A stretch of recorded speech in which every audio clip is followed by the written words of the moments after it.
Welcome to this episode of Yarnyheart Fiber Art.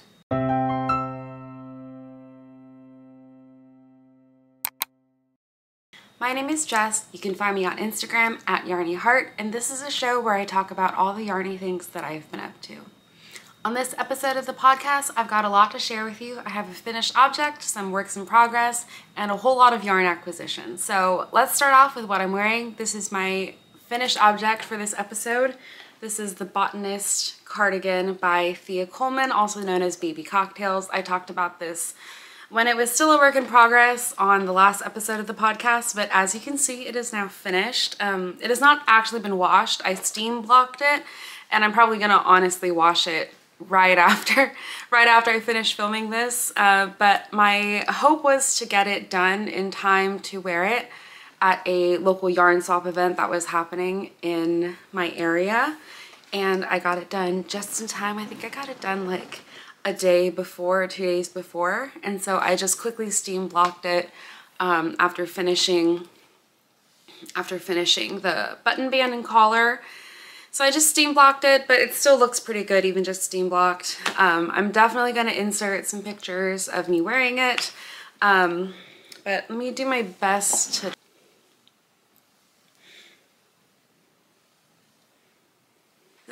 This was a very fun knit, and it went super fast. I admit that the sleeves took a while, especially because they're worked flat. It's just so, I got really bogged down on Sleeve Island there, but overall it was a really fun knit, very engaging, and as I had said previously, like I was really craving something with cables, and this definitely did the trick.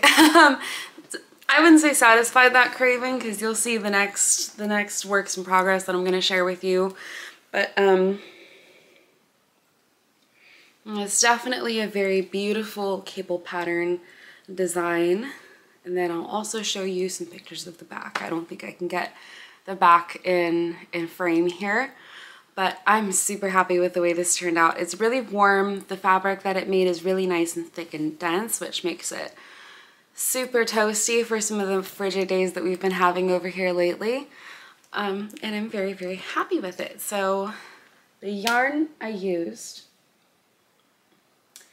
that I mentioned last time as well, the yarn that I used was a combination of Knit Picks Upcycle Alpaca yarn in the colorway Parchment, and that was held together with Jojo Land Harmony in the colorway Rainbow. So it does have a little bit of a rainbow striping to it. It's very subtle though, which I'm really happy with, because I didn't want it to be very like obviously stripy colorful. But I do think that it gives it a little bit of very subtle character, which I'm enjoying a lot.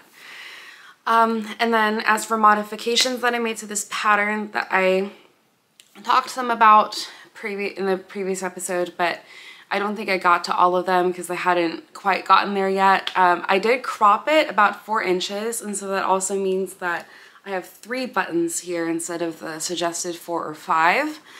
I also lengthened the armhole depth quite a bit. In total, I think I lengthened it to 11 inches. So it was 11 inches deep, the armhole. And because right. So I mentioned last time I was lengthening the armholes, but I wasn't sure how that would affect what I did with the sleeves afterwards. I just knew that I had to somehow change the sleeves. What I ended up doing is I ended up knitting the size 9 sleeves instead of the size 5 sleeves, because the size 9 sleeves, or I guess the size 9 in the pattern, is the size that has an armhole depth of 11 inches. And so I figured if I just knitted the size 9 sleeves, then that would fit the armhole depth, and it would also give me a nice baggy oversized sleeve, which is what I usually prefer on my sweaters or long sleeve garments. I don't like tight fitting sleeves. I find them really restrictive, so I think knitting the size 9 sleeve to match was the way to go. So very happy with that decision. I also ended up omitting the shawl collar, which is done with some short rows, and when you're knitting the collar, I'm gonna be honest, Most of the reason why I omitted those was because I was ready to be done. Because I was kind of coming down to the wire a little bit. I was like, okay, I know the short rows won't take that much longer, but I kind of just want to be done so I don't have to worry about this over the weekend. So I just omitted the shawl collar, which is totally fine. I think I enjoy the v-neck, and I think it looks quite fine as is, so I'm happy with that decision as well. I think with all the modifications that I made, this project turned out exactly the way that I wanted it to be. That original set-in sleeve kind of ended up transforming into like a nice baggy oversized drop shoulder, just with all of the everything that I did to make it oversized, which is something that I enjoy. So even though the pattern as written is very well done, just making some modifications, I wouldn't say minor modifications, I made some pretty major modifications to this pattern just to make it something that fits my personal preferences and my body shape. And I think after all of that, I feel super accomplished. I think this is probably the most amount of modification that I've done when knitting a published pattern. So I'm pretty happy and proud of the way it turned out, and proud that all of my my mental math and everything worked out in the end, and this will be a very treasured finished object for me for many years to come. And while I was at the yarn swap event, there was even somebody who came up to me and asked me what the pattern was, so that was also really flattering. Yeah, and then I guess just showing off the little buttons on here because I think they're super cute. So these buttons I just picked up from my local yarn store. I was originally there to buy yarn for my next work in progress, but I ended up picking up buttons there as well because I forgot that I needed to buy buttons, and they have really cute, unique ones. The only thing that I will have to go back and fix at some point, which I'm not too worried about, is this middle button. It's just not as secure as I would like it to be. So I think I'm going to go back maybe after I wash it and sew it on a little better than I did just with my quick sewing job. So, ta-da! All right, so moving on to my works in progress. Let me get them out of the bags. Okay, so my first work in progress, and this is, I did cast this on before I finished this sweater. So I had a little bit of progress on this beforehand, but now that this is done, this is kind of my main focus project at the moment. But this is a sweater called Minori by, I don't know if I can pronounce the name. It's R-I-E-V-I-V-E. So I think it's Riavive or Riavive. Riavive sounds right. But this is the Minori sweater by Riavive Designs. And so it's just a very like standard-ish Aran weight cabled sweater. It's worked bottom up, which, you know, I feel like I've been doing a lot of bottom up lately, and I would like to knit top down more, but it's just all the patterns that I find myself attracted to. I like click there and I'm like, oh, it's bottom up again. But I would like to knit some more top down in the future, so maybe that's something for me to keep in mind for my next project that I look for. But it's really, really pretty. It has a lot of different cable panels. One thing I liked about this design too is that it was already pretty cropped, and a lot of people in the project notes, and like in the project notes in Ravelry, were saying that they found it too cropped and they ended up having to frog back once they realized how cropped it was going to be and then knit it longer. But then looking at their projects, like their finished pictures of their finished projects, I would look at what they ended up with. I'm like, that seems too long for me. And I think it's the combination of, one, me being kind of a petite person in general. Like if it's a regular size for someone else, then it's like really long on me. And I think that is one thing for me too, to keep seeking out Asian designers, because in general we tend to be on the petite side. And I have found that a lot of Japanese and Korean patterns are kind of more scaled to my body proportions a little bit better. So that's something for me to keep in mind in the future. But this one, I do like the crop length on this one. And one thing also that I find a lot of people have complaints with when it comes to cropped garments in knitting is if it's too cropped, you know, you end up showing skin if you lift your arms or whatever. But as a lifelong Californian, I personally just don't really find that to be a problem, and maybe that's just a culture thing specific to here, or maybe it's just me being 26. I don't know, but personally I don't mind, so I'm gonna keep on keep on knitting to a little bit shorter body length in general. But all that aside, this is what I have so far. So you can see the ribbing is pretty thick, and then it has short rows in the ribbing to make the back a little bit longer than the front, which I'm excited to see how that pans out once I get to like the sleeves split or a little bit higher in the body. So it has a really beautiful front panel, and then it has these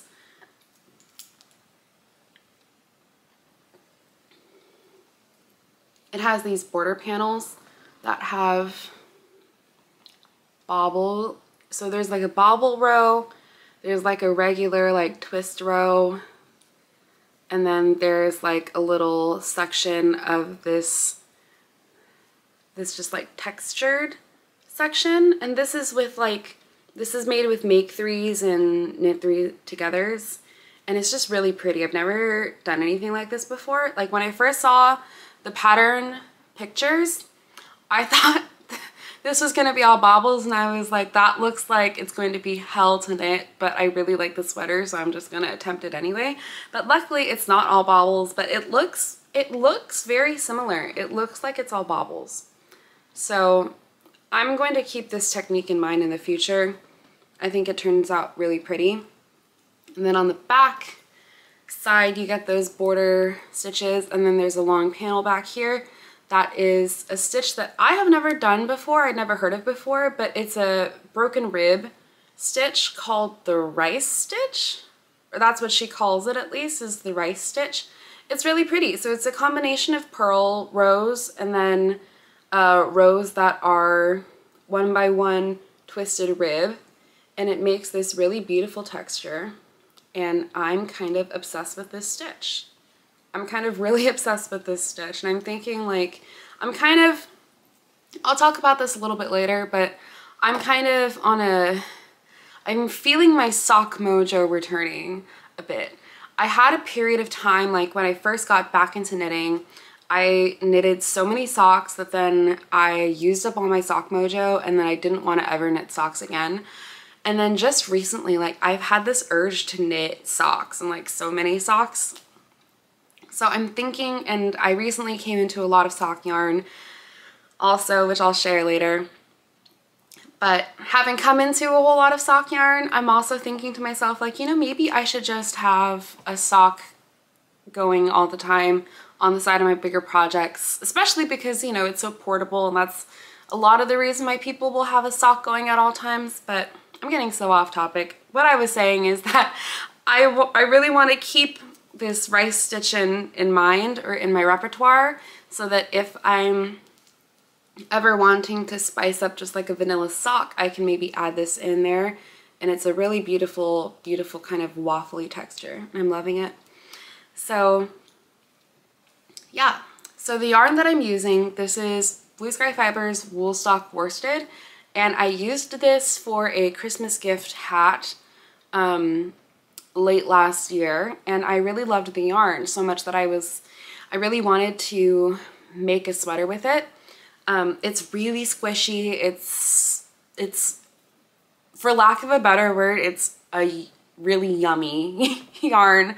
And the other Jessica, aka the Jessica of Those Twins Who Knit podcast, she's also used Woolstock Worsted for quite a few of her projects, and she calls it a really good workhorse yarn. She uses it often, and now having started on a sweater with this yarn, I'm inclined to agree. So this is, yeah, Blue Sky Fibers Woolstock Worsted, which is 100% Highland wool, and this is in the colorway Highland Fleece, which is basically just their undyed colorway, which is cool because I purchased this from my local yarn store and they only had 6. These come in 50 gram skeins so that you kind of eat them up fast, but they only had 6 in stock and I needed a total of 11, and so we were going back and forth trying to find like the same dye lot available to purchase so that I wouldn't have run into any issues with dye lots. And then in our research we found out that this is the undyed version of this yarn, or the undyed colorway, and so she ordered some more for me. I actually have to go pick it up within the next couple of days when they're open and when I'm free, because the rest of my shipment just arrived, so I will be doing that. But this is all the progress I have so far. Really loving this knit. It's super engaging, super fun. And I'm kind of at the point now where mostly all that I have to reference the pattern for is like the front cable section, and most of the rest of it I have pretty much memorized at this point. So it's going nicely, and I'm very much enjoying this as my main focus project at the moment. Yeah. Oh, and I'm knitting size 5. And as of right now, I'm not making any modifications to the pattern. It looks like everything, the sleeves, the crop length, everything is kind of exactly how I would have wanted it anyway. So knitting it in pattern, size 5. Oh, okay. That's the other thing that I forgot to mention. So I've been an English knitter all my life, and I am trying to learn. Well, I've been learning how to knit continental, both to knit faster, but also mainly to kind of save my hands. I find that knitting English style kind of hurts my hands a little bit more just because of all the different things that I'm holding, and then the way that I throw my yarn. I think I probably have very bad form when it comes to English knitting, but because I've been doing it that way for so long, it's really hard for me to break my bad habits. So I'm trying to learn how to knit continental, and I feel like it's just a lot less arm movement in general and stuff. So with this project, I'm challenging myself to knit it completely continental, which is, it's affecting my gauge.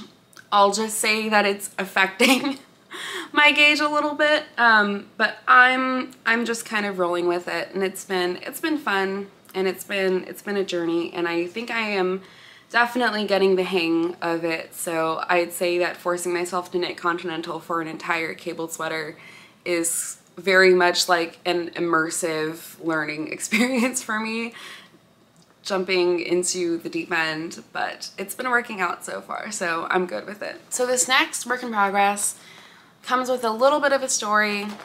Before I kind of get into it and open the bag and everything, this pattern is the Harabuji cardigan by Egyo Knit. And this pattern I also found from the Those Twins Who Knit podcast. It looked really cute. I love an oversized cardigan, and it just looked really comfy and scrumptious and oversized and just like really cozy. So I did really want to knit it. And so I ordered a bunch of yarn from Bergère de France to knit it, because it was a really good deal, guys. I got a really good deal on this yarn. But so I bought my sweater lot, and I was just kind of hanging on to it because I had this one to finish. I had, you know, this one on the needles already and stuff, so I was just kind of hanging on to it. The thing is, my Harabuji passed away about 2 years ago now. Sorry, let me back up. So Harabuji means grandpa in Korean. I was a little surprised to find out that Egyo Knit is not actually Korean. But regardless, I do really like the pattern. But the fact that it is called Harabuji, I kind of figured that it would always, no matter what I did, whenever I picked it up to knit on it, or whenever I wore it once it was finished, I knew that I would immediately think of my own harabaji.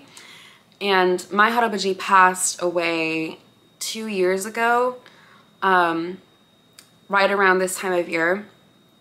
And so I went and visited his grave, which is kind of near where I live, and I brought him flowers. And then when I came back, I kind of decided to cast on this cardigan on that day, because kind of like I said, regardless of if I had done that or not, I think I would have always associated this pattern and this project with him.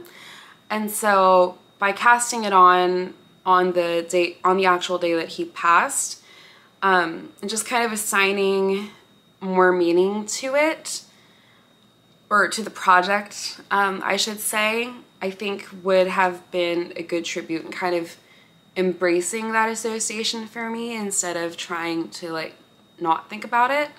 And so because of doing that, this has ended up becoming a really special project for me. And so because I had a lot of other things going on, I'm giving myself really like absolutely zero deadline on when to finish this, and to just kind of take my time and be meditative with the knit. As you can see in the pictures, like there are a lot of cables and lots of thoughtful things going on in this pattern. And so I think it would be a really good like meditation knit for me to kind of put my focus on. And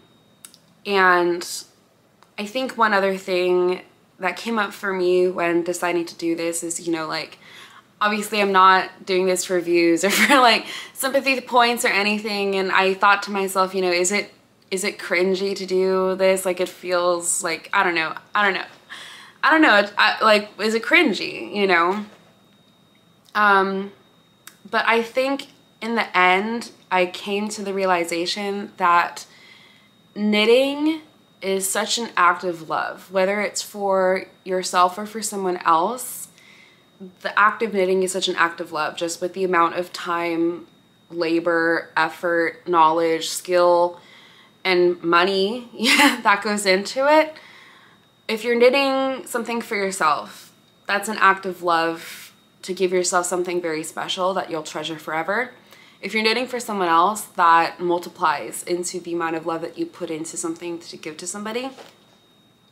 And so I think knitting this for myself, but for the memory of my harabaji, I think is an expression of the love that I have for him. And I think that in itself makes it special, no matter if I think that melodramatic. It's not. It really isn't. I think there are so many ways to express grief and to express love. And knitting a memorable and very special project in memoriam of somebody who is very special to you, I think that is something to celebrate. So with my little speech being said, let me show you what I have so far. It's definitely not a lot.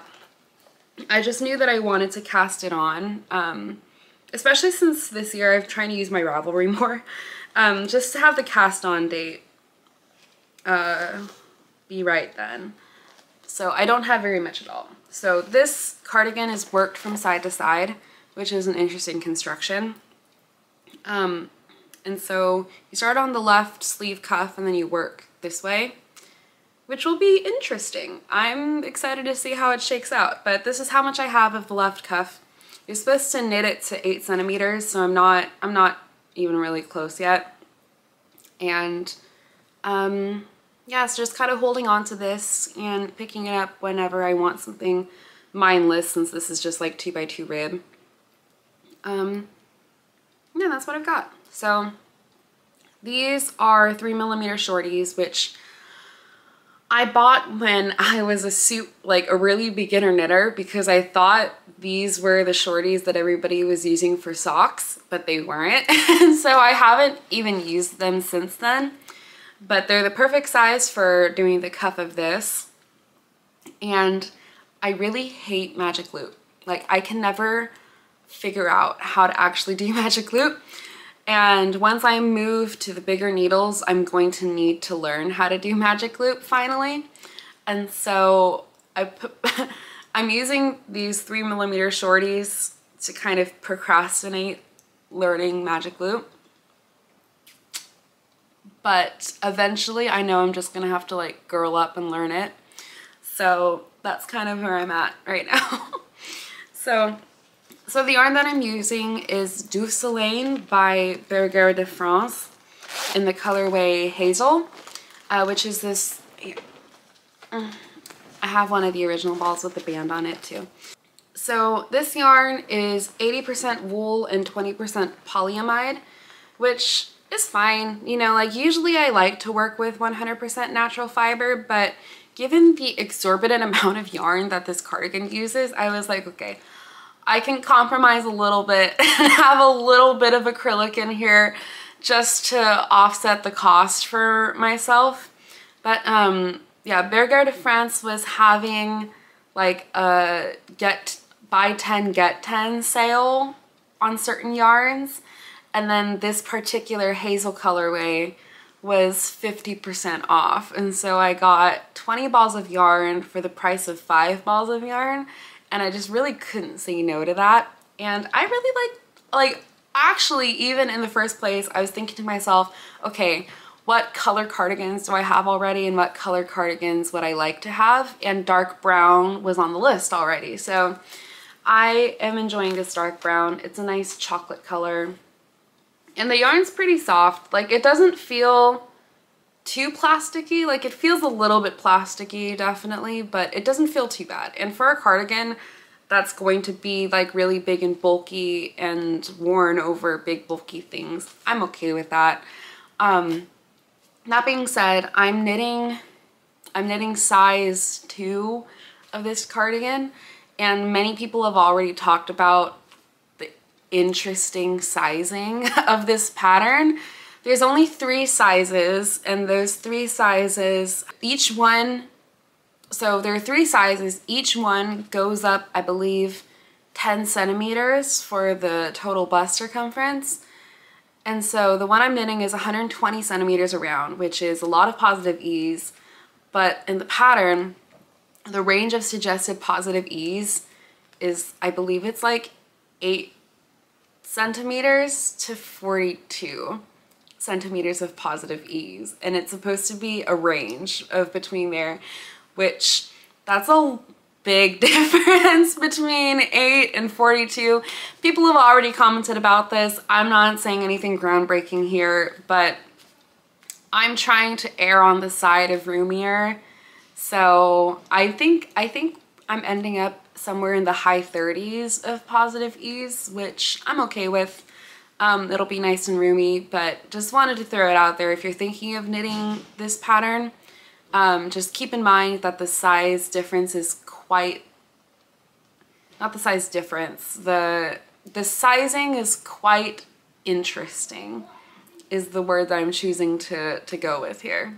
Okay, so next up, I know why you clicked on this video. I'm gonna talk about my acquisitions next, okay? So before I get into the elephant in the room here, I did want to introduce a nice little acquisition that I got right before the yarn swap.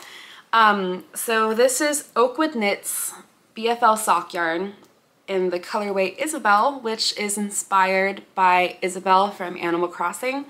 I'll put a picture of her here, but Isabelle is the little dog who is the receptionist in a few of the Animal Crossing franchise games.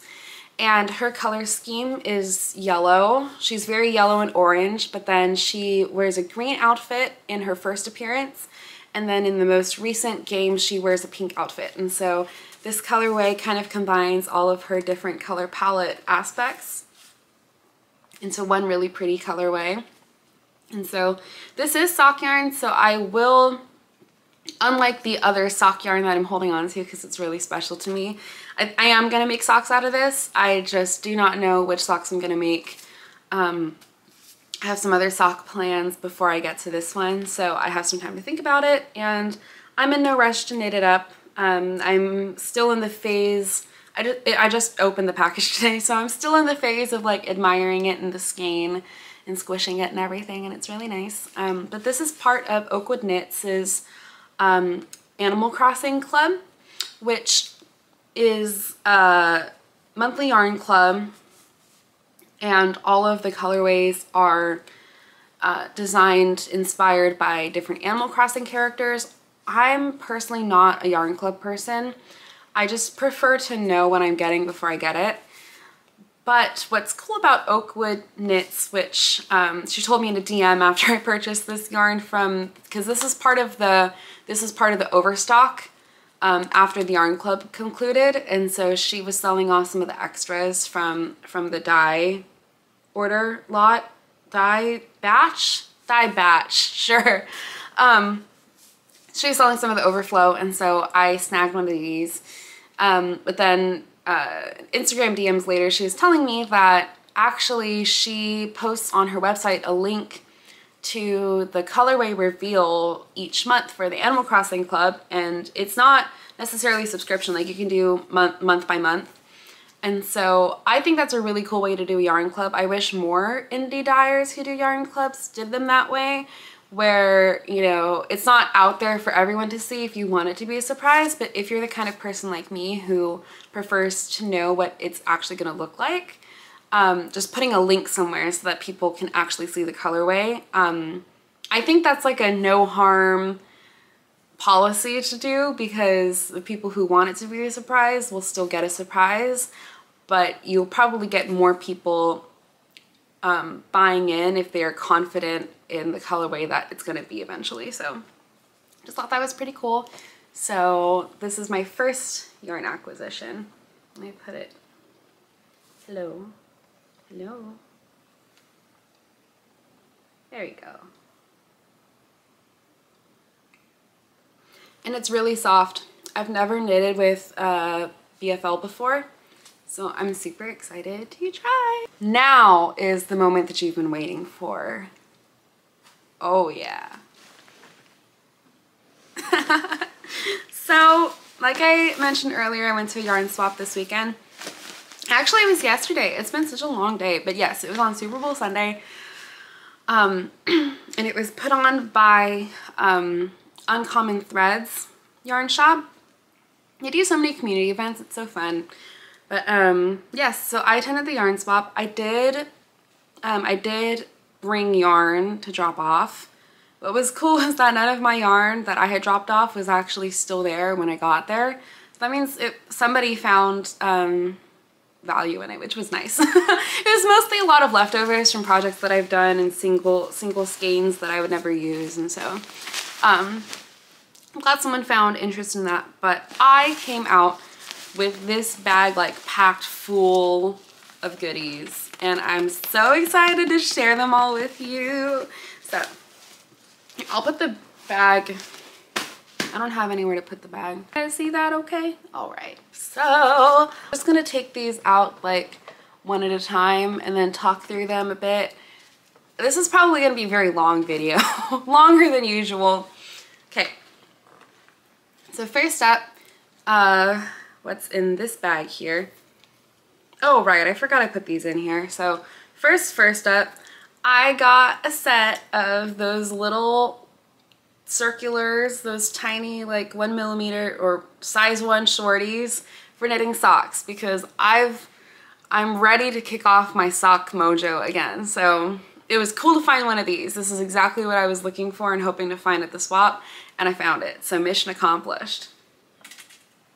Okay, so in here, these were actually separated when I found them.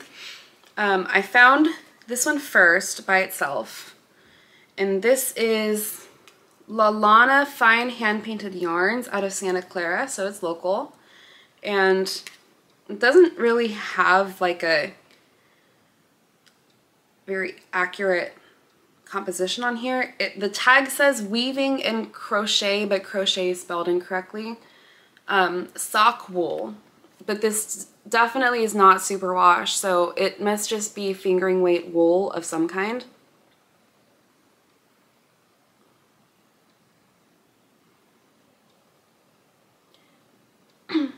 but it's a really pretty like orangey red kind of color. And so I saw this and I just snatched it up because I recognized it to be some kind of hand dye.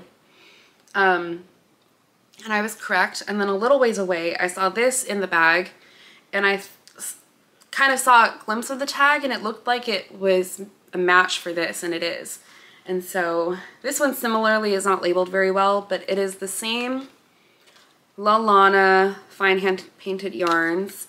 But this one says worsted mohair.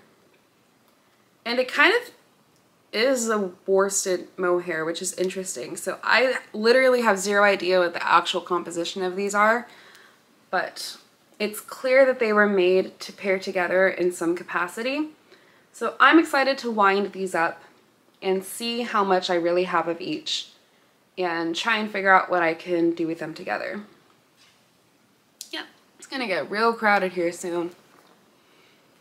And then this is Rowan Tapestry. I had never heard of this before, but the color spoke to me and I saw Rowan on the label and I just grabbed it. But this is 50 grams, 70% wool, 30% soybean fiber, which is interesting. So I don't know what I can do with 50 grams of this. I think it's a worsted weight. Actually, I think it might be thicker than a worsted weight. It looks like it's a little bit thick and thin. US 6 is the 120 meters per 50 grams. So I think that is worsted weight. So it's a really pretty lilac, definitely in my color profile. So I'll just have to find something to do with it. Okay, up next, I got 3 balls of this Cessia baby cotton. So it's just 100% cotton. Nice pink and white combo. And I figured between the 3 of these I can definitely crochet something in the summer. Some kind of camisole top thing. Let's see, these are 50 grams each, 178 meters each. So whatever 178 times 3 is, I think that's enough for like a camisole kind of thing. So some kind of lacy thing in the summer is what these will turn into. Up next, this seems like it is not quite a full skein, but it seems like it's most of a full skein, and this is Neighborhood Fiber Company. 100% merino, and I think it's a chunky weight. Yeah, US 9 to 11. So it's a chunky weight merino. Neighborhood Fiber Company. Looks like almost a full skein. So surely I can do something with this, just haven't figured out what yet. I figure if anything, probably a hat. I could probably make a hat with this, I'd imagine. Yeah, but I've never worked with Neighborhood Fiber Company before, so I just saw the label and snatched it up. This is one also that I saw from a distance a little bit that it looked to be some kind of hand dyed, just from the kind of tag it had, and so I just snatched it up. So this is, the studio is called Pearl Up and Dye, one of a kind color. And the base is Cascade Heritage Superwash Nylon Sock Yarn. So the tag says, each unique skein lovingly hand painted by Nathania and Kay. And it's from, oh, I understand. Okay, as I'm showing you the haul, like I got this all yesterday, so I'm gonna have some revelations too. So maybe the base or the colorway or something is called Pearl Up and Dye, but the actual studio is called Pearlescence Yarns out of Sunnyvale.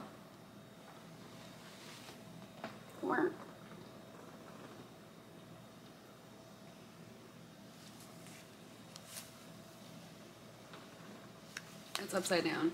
Here we go. So it looks to be nice, blue and white, variegated. I'm not really a blue person, but my boyfriend enjoys blue, and I told him that I wanted to knit him some socks now that I've got my sock mojo returning. So I picked this up and just figured I'll make something nice with it. Yeah. So this one, I think this might have been like the second thing that I threw in my bag because I saw this style of wrapped label and I knew immediately that it was going to be some kind of hand dye. So I just snatched it up. And it's a Twilight colorway. And the colorway is called Bella Swan. So it is a sock yarn. This one I'm going to sit on for a little bit because it's merino and silk sock yarn. So that's pretty luxurious. I think the studio is called Fresh from the Cauldron. Yeah, so it says Fresh from the Cauldron, original colorway inspired by the Twilight Saga by Stephanie Meyer. So I was never really a Twilight girly. Like, I read Twilight. I didn't think it was like, it was not my personality trait like it was for everyone else in like the late 2000s. I read it. I think the blue is pretty. I think it's a pretty colorway. I'm not a huge Twilight person, but this was definitely a treasure of a find. This was a diamond to find. Silk merino sock yarn. So these next two I'll talk about together because it looks like they're donated by the same person and they're by the same brand. But these are Japanese mohair blends. Both of them are, but they are different blends. So this one has a lot of like nips in it. And I think it is a thicker weight. So I'm not sure if I'm going to hold this with something or, because I think it could stand on its own without being held with something. But just one that I saw, it was really unique. And so I grabbed it. And then this other one looks like a little bit more of a traditional mohair, but either way, there's still not a whole lot of it. So not sure what I'm going to do with this one either, but they're both very nice, just kind of like this gray with multicolor nips and accents. Focus, there we go. So two balls of this very unique Japanese mohair blends. And these are a blend of mohair, wool, acrylic, nylon, and polyester. Both of them have the same, oh, and this one has an E, but I don't know what the E stands for. So this one is, okay, so this one is mohair, wool, acrylic, nylon, polyester. And then this one is, they're just letters, so I'm gonna guess as best I can. Wool, mohair, acrylic, rayon, nylon, and the last one might be elastane. So, also got this bag. This seems like possibly a sweater quantity. I actually did not really read through the label on this one very well. I just know that it's 100% acrylic. Oh, it's acrylic, polyester, nylon, so it'll just be like some kind of fun cardigan or something, I think. It says 50 grams, but it's kind of a big old ball, isn't it? From England. That's cool. Corrine by Wendy. And it's very pink, which is fun. How much is in it? It doesn't even say how much is in it, does it? Net at standard condition. It looks like it's pretty old too. But yeah, it does not have, it doesn't have yardage on here, does it? So it doesn't have any yardage or meterage on here. It just says 50 grams. So I have 1, 2, 3, 4 full skeins of this and then 1 partial skein. So I have literally no idea how much yarn this is, actually. But it seems like it's pretty thin. It seems like it's sport, not even sport, maybe just, it feels like a fingering weight. So that's probably enough to do a something, some kind of light fluffy cardigan type deal. This next one is definitely a find.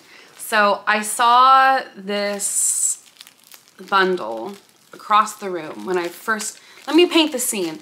I walk into the room, there's like 60 knitters in there, all crowded around these little plastic tables, like digging through yarn baskets and bags and grabbing things, and no, there was no shoving or kicking. It was all very tame, but there was a lot of people in there. And so I see across the room, I see this laying on a table like this, and I go, okay, well, that's a sweater quantity of something, I think, or some kind of doable quantity of something. And I was like, but you know, it'll probably be gone by the time I get over there, because there were a lot of people around that table. Like, you know what? I'm just gonna make my peace with it. Someone's probably gonna get that. But then I did my rounds, and then that table kind of cleared up, and this was still there. And so I was like, okay, well, let's see what this is. So I went up there, and I can imagine that people probably didn't really pay too much attention to it because it's not packaged very nicely. Like, it's packaged like embroidery floss, but like huge. And it's got like this weird plastic wrap around it and everything, and the label's kind of hard to read because it's bunched up. So I imagine a lot of people probably passed it by. It looks pretty old. I think before I do anything with it, I'm gonna try to maybe give it a wash, or maybe just make sure I give it a good wash afterwards. But either way, I went and picked it up, and I took my time to read the label. And this is all 100% hand-dyed alpaca from Chile. So I shoved it all in my bag. I think this is a really special find. I think this is probably the coolest find that I found there. And I have no idea how old this yarn is even, because the labels are very faded. The plastic wrap it's in is pretty faded and yellowed. And the price tag on here is $2.99, but the regular price says $8. And so I can only imagine that just because of the age of it, I am imagining that this was probably first purchased quite a while ago, and it's just the inflation prices that have gone up since then. But this is a pretty special find. So this is all hand-dyed alpaca from Chile. Each skein I think has 110, and it's a 50 gram. So that makes this, I believe it's like a worsted weight, or maybe like a light worsted weight. And I remember calculating it because I've been looking at patterns on Ravelry of what I could do with this. And it is, I believe, 660 meters or yards. I think it might be in yards, actually. I'm trying to find a label.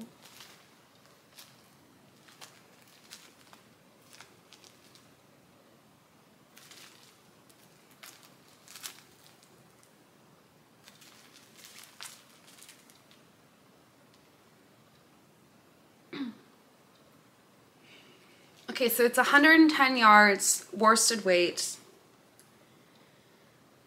and I have 6 of these, so I have 660 yards of this. And if you have any suggestions of what I can do with this, that would be really special.